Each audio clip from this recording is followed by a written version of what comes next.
Hello, everyone. Welcome back to The Quiet Part Out Loud. I'm Alex. And I'm Nuvyn.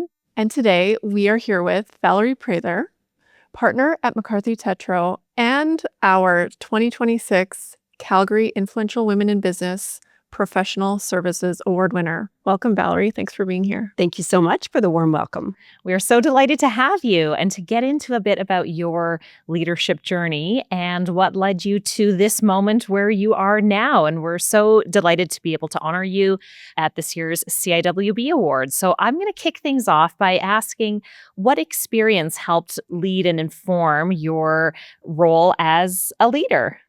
Well, in law, we practice our leadership, I believe, in the margins while we're doing the work in the moment, real-time mentoring.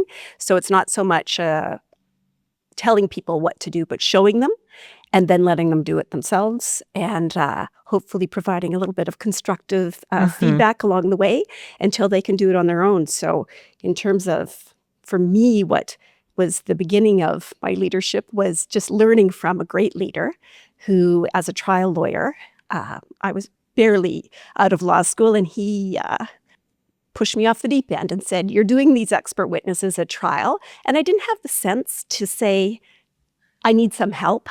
And so since then, whenever I've had a trial team working for me, I let them know that they're going to be doing some of the stand-up work, but that I'm here to help. And one of the young men that I had mentored, who was at trial with me a fair bit, when he became a partner, he said, "Valerie gave me enough rope to learn a lot, but not enough to hang myself." Right. So that's kind of stuck with me. I tried to practice that way. That can be really overwhelming, going into the courtroom and being thrown off the deep end to sink or swim. But he knew he had this mentor who did it for me. He knew that he could pick up the ball if I fumbled it, and I did. But I sure learned from that, because there's nothing that teaches you like doing and feeling when you've asked that extra question you shouldn't have asked. And so he was confident enough to know that he could save the day. And so can you tell us about a defining moment in your career journey that changed how you see yourself? So I've been at this a long time. It's been a long and rewarding career. But there was a time when I was more junior, when there were decisions that management was making that were having profound impacts on some of my colleagues that I cared a lot about. And I was powerless to do anything about those decisions. And one of my senior mentors said to me, "You know what you need to do is focus on the people that you can make a difference for, so that you can feel better yourself and so that you can help lead them to through this too." And so it was good advice then, and it's advice that I've shared with many young people as I've gone along. Yeah. Influence what you can. Right. So you're being recognized not just for your professional success, but also for the impact that you've had on the lives of others and on their career journeys. What's one thing that you've done that has helped promote and advance women in leadership? Quite some time ago, and it still exists today, unfortunately, it was obvious to me that women were leaving private practice. They either thought that they couldn't have a partner or a family if they were going to continue in private practice, so they would leave. And I loved what I did. I still love what I do. And so I wanted to do what I could to make that better for others. I was invited to champion a program at the time. It was very small. It was called Lilith Law. And it's grown into something much bigger. But after I had done some of the mentoring with Lilith Law and understood a bit more about mentoring, because you don't know it all just by doing, and the profound effect that it could have, I then just really leaned into the women both at my firm and externally in terms of making sure that I was there not just to show how you could do it, but to give a lot of practical advice about how it could be done, and keep your sanity and keep your life intact, and just doing it one by one woman at a time, or a lot of the time. It just depends how many are in your sphere of influence. But really, it's doing it and making sure that you're doing it with a lot of intention and actually paying attention and checking in, not waiting for them to come to you. Now, I know there's a mentoring philosophy that says you have to come to me, but sometimes when you're really, really busy, it's hard to reach out, and you don't even know sometimes when you need to. So, Right. Yeah. I'm going to go off script a little bit, and I'm curious what your observation is on why women are making those changes, making those moves, and sounds like opting out of kind of the partner track. First of all, it is hard. And so I think a lot of the women that I saw are A+ women. They want to get an A+ every day. And so you can't get an A+ at everything every day. So sometimes I had some good advice from one of my mentors. She said, sometimes you just have to settle for the B and you'll still be better than most of the rest. So, Right. so I think that they're opting because it's hard to put it all together and to raise a family and do justice to both sides of your life. So I encourage women to develop the skill of compartmentalizing. So when you're here, and when you're home, you're home.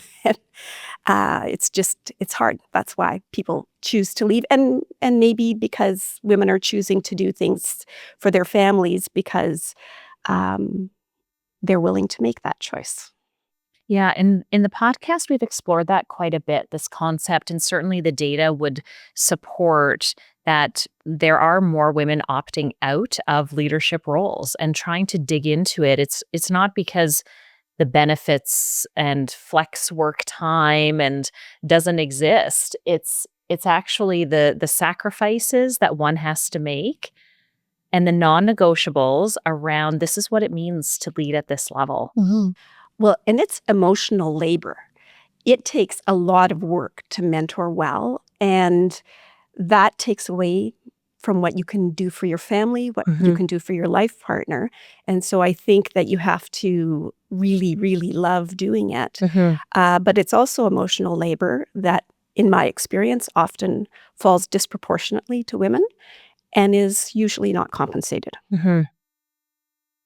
I'm speaking of emotional labor. I'm sure that your area of practice is also a bit of emotional labor. So maybe for the audience, can you talk about how you made the choice to specialize where you have and what the kind of personal impacts of that have been?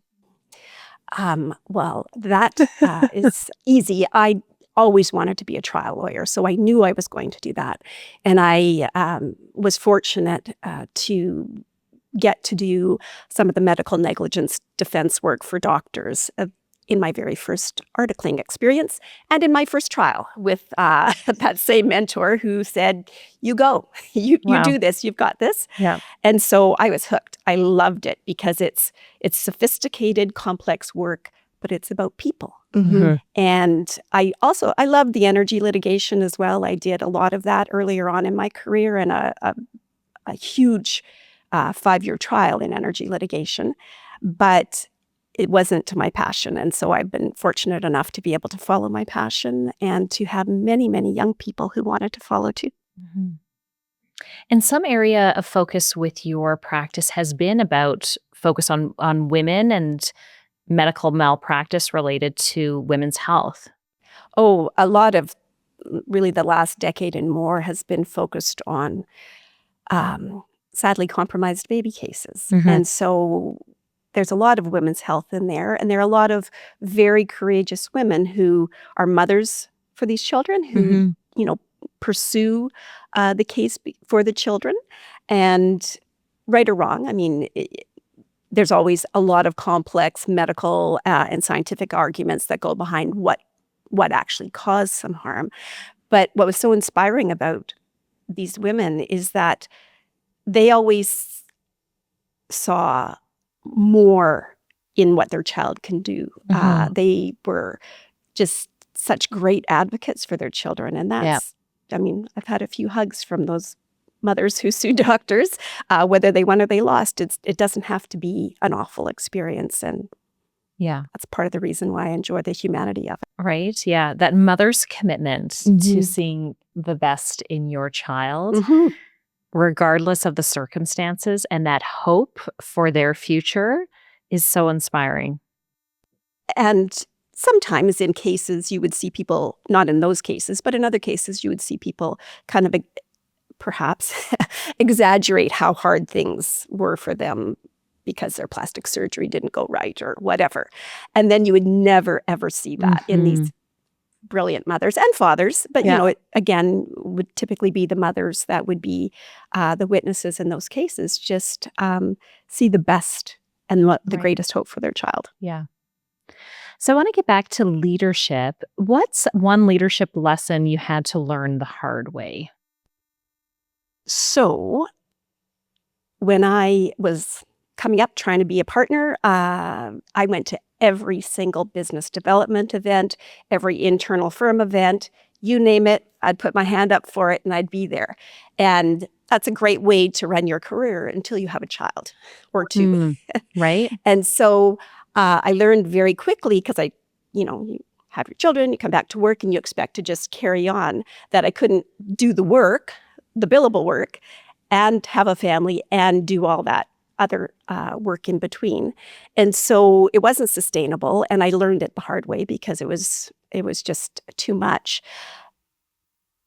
But then I watched another great mentor, former Premier Peter Lougheed, when he retired from politics. He joined private practice. And so he wasn't a legal mentor to me because I didn't practice in this area, but more of a social mentor and a business development mentor. And what he would do, he didn't teach me this, I just watched him do it. He would come into any meeting where we're having clients or even just internal with lawyers. And for the few minutes that he was speaking to you, he was speaking to you. And eyes on you, completely intent on you. You were the most important person in the room. He wasn't looking to see, what other more important person he could talk to, wasn't checking his Apple Watch, didn't have an Apple Watch, but you know what I mean, people that are constantly doing this when they should be paying attention. And then for those few moments, you were the most important person. And then he would just have this way of exiting the conversation graciously that still made you feel important, but he could move on to the next one. And he would do it over and over. So I developed that skill, exiting a conversation without, because sometimes people want to continue, but you need to, was a skill that I learned and helped because that meant I could do what I needed to do and get home to the kids. And then I added a little flourish of my own, which was wear a bright color as you're going around the room or whatever the event is, because the hall monitors, the partners or the business people that always want to see who showed up, who was here. They'll notice you. So all my trade secrets are out now. That's a great tip. That is She says wearing completely black. No. Yeah.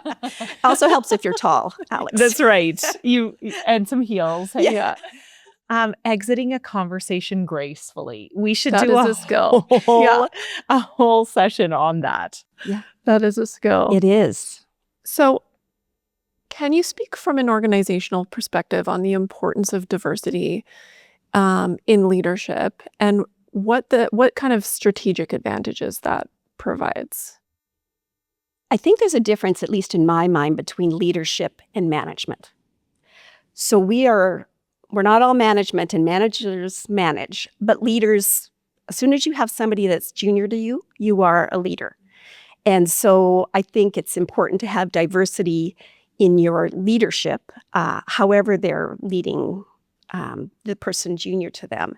And it is, in law, I suffer from Stockholm syndrome. That's all I know is the practice of law. But 60% or more of the graduates from law school are women. I'll just speak to gender diversity, but applies to all forms of diversity. So if you've got 60% who are women and they don't see a way for them to have a place at your table, either to begin with or long-term, then you're losing out on some of the best and the brightest. And so I think any law firm that doesn't find a way to really support gender diversity in particular, just because of the demographics of law school, is losing out on the best and the brightest. But also, the business community wants to see diversity in the teams that you bring to them because they know, because they have, there's lots of studies on this, that a diverse team is a better team because you're going to bring a diversity of thought. I mean, what lawyers sell is persuasion, no matter whether they're in the boardroom or whether they're in the courtroom. And persuasion and the audience that you're persuading and the business people that you're acting for to persuade, they want to see the diversity that they have reflected in their legal team, I think. So when you look ahead, what gives you hope about the future of leadership and business here in Calgary? Well, a change, I think, in the focus of the business world, sort of dovetailing on what I just said, that businesses expect their private sector suppliers, be they accountants, lawyers, to have that diversity. So it does give me hope that money talk and business talks. And so it's not going to be a question of, oh, wouldn't it be nice to have another woman? It's like, you better have another woman if you want to be on our legal team. Yeah, it becomes the expectation, right? Yeah. As opposed to the exception.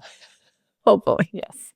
Although I heard a great line. Someone said, to be exceptional, you have to be the exception. Allison Jackson. I remembered. It really struck me, right? So, to do really exceptional work, oftentimes you're starting out as the exception. And certainly you in your experience would have been the exception. It's a lifer. The woman that didn't go to the bench, that didn't go into to business. Yeah, it is. And it's exciting because to have young women, very accomplished young women. I was at a conference just this last weekend in Ottawa, extraordinarily accomplished young woman. And she is like, I'm so excited to be working with you. Like, she's vibrating at that. You're excited to be working with me. I'm excited to be working with you. Yeah. So it's just nice that at my age and stage, someone's still excited to be working with me. Well, we're excited to be honoring you this year at the Calgary Influential Women in Business Awards. And thank you for all that you do for our community, for the legal profession, and for those in which you lead and serve. So thank you so much for joining us here today on The Quiet Part Out Loud. My pleasure.